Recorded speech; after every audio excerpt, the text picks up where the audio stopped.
राहुल का जन्म एक छोटे से गांव में हुआ था जहां बिजली तो थी मगर अक्सर रहती नहीं थी। स्कूल की इमारत थी मगर उसमें किताबों की कमी थी।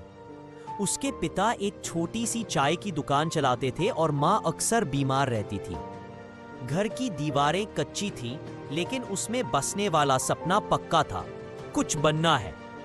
राहुल हर सुबह चाय की केतली उठाकर दुकान पर जाता। वहां आते लोग सिर्फ चाय नहीं, जिंदगी के ताने बाने भी छोड़ जाते। कोई अफसर बनने की बात करता, कोई पैसे के लिए रोता। राहुल चुपचाप सब सुनता। वो जानता था कि उसकी कहानी भी उन्हीं गलियों से निकलेगी जहां सपनों से ज्यादा धूल मिलती है।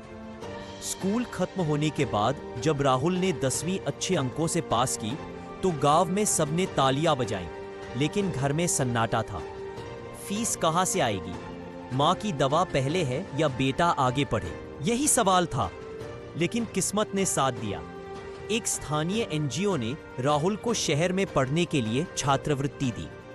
गांव छोड़ते वक्त पिता ने सिर्फ एक बात कही, बेटा हमारी गरीबी से लड़ना, किसी से नफरत मत करना। शहर की जिंदगी राहुल के लिए बिल्कुल नई थी।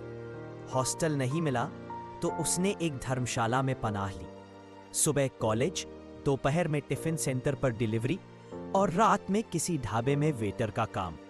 लोग हंसते थे, कुछ दया दिखाते, लेकिन राहुल को बस खुद पर यकीन था। उसके पास स्मार्टफोन नहीं था, मगर पुराना बटन वाला फोन उसकी माँ की आवाज सुनाने के लिए काफी था। कॉलेज में राहुल किसी से ज्यादा बात नहीं करता था। पढ़ाई में मेहनती था, लेकिन आत्मविश्वास में कमजोर। एक दिन एक ग्रुप प्रोजेक्ट में उसने सारा काम किया और उसके एक दोस्त ने उसका नाम हटाकर अपने नाम से सबमिट कर दिया। राहुल को चोट लगी। वो अकेले छत पर बैठा रहा बहुत देर तक, फिर खुद से बोला, तू कमजोर इसलिए नहीं है कि तुझसे गलती हुई, तू कमजोर तब होगा जब तू दोबारा कोशिश नहीं करेगा। उस दिन से राहुल ने खुद को बदलना शुरू किया। रात में ढाबे से आकर वह यूट्यूब से अंग्रेजी सीखता, फ्री ऑनलाइन कोर्स करता। Excel, PowerPoint, communication skills, उसे जो भी सीखने को मिला उसने छोड़ा नहीं। धीरे धीरे वह क्लास में सबसे आगे आने लगा। कुछ प्रोफेसर उसकी मेहनत को पहचान। कॉलेज खत्म हुआ तो सबको प्लेसमेंट मिलने लगा, लेकिन राहुल को कोई नौकरी नहीं मिली। एक्सपीरियंस नहीं है, यही हर जगह से जवाब आता। लेकिन उसने हार नहीं मानी। एक स्टार्टअप में बिना सैलरी के इंटर्नशिप शुरू की।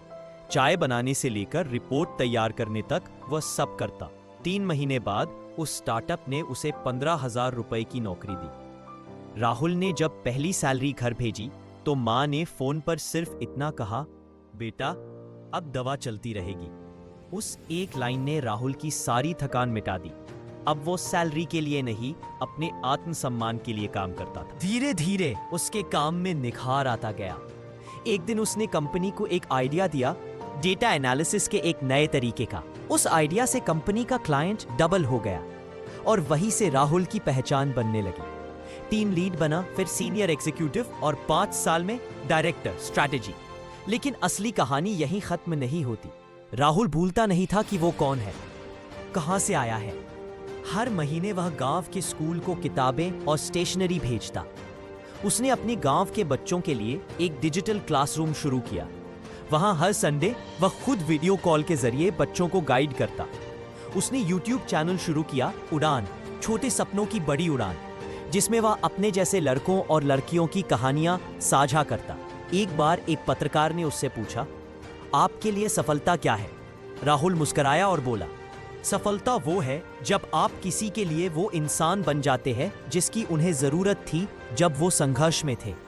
राहुल अब करोड़ों में कमा रहा है, लेकिन उसे सबसे ज्यादा संतोष तब होता है जब कोई बच्चा उसे ईमेल करता है, भैया मैंने आपकी वीडियो देखकर पढ़ाई शुरू की, मुझे भी स्कॉलरशिप मिल गई। अंतिम संदेश, हम सब के पास शुरू करने के लिए बहुत कुछ नहीं होता, लेकिन अगर सोच सच्ची हो, इरादा पक्का हो और दिल में हौसला हो तो रास्ते खुद ब खुद बनते जाते हैं। राहुल एक छोटे से गांव में पैदा हुआ जहां सुविधाएं कम थीं, लेकिन सपने बड़े थे। चाय की दुकान चलाने वाले पिता, बीमार माँ और टूटी किताबों के बीच पला एक लड़का कैसे बना एक बड़ा अधिकारी। यह कहानी आपको हिम्मत देगी, छू जाएगी। अगर आप भी जिंदगी में कुछ बड़ा करना चाहते हैं तो ये वीडियो आपके लिए है। देखिए इस गरीब बच्चे की संघर्ष से भरी प्रेरणादायक कहानी जो आज लाखों के लिए मिसाल है। सब्सक्राइब करें इंस्पायर उड़ान टेल्स, सच्ची कहानियों की उड़ान के लिए। Like, share, comment